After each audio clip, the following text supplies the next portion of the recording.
Ito yung viral video ng Lasal Bacolod player na bigla na lang sinuntok yung bantay niya na taga San Agustin. At sinempohan niya talaga na hindi nakatingin yung mga referee. And shockingly, si referee na hindi nakita yung action ay dinismiss na flop yung nangyari.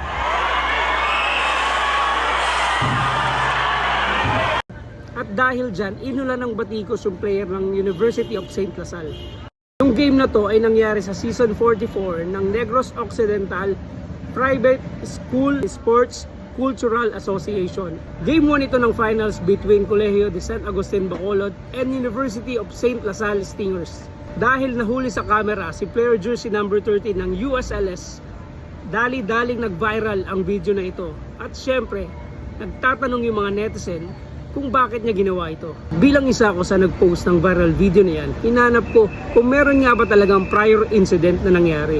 Sa nakuha kong video mula sa page ng Lasal Stingers, walang prior incident, pero ang nakita ko ay yung pagganti ni jersey number 1 para sa teammate niya. Binira niya si number 30 na hindi na naman nakita ng referee. Magkasunod lang tong pangyayari na to, pero yung mga referee hindi na naman binibigyan ng pansin.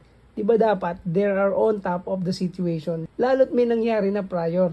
Dalawang pangyayari na parehas let go. Hindi ito katanggap-tanggap sa panahon ngayon na uso na ang mga replay center at live. Hindi lang natin to maisisisi sa referee, kundi pati na rin sa pamunuan ng paliga. Dapat ay mag-upgrade sila, marunong silang sumabay sa kung anong uso sa panahon ngayon. Ako si Benson de la Paz, ito ang Bulang TV, ang daming alam ni Sis.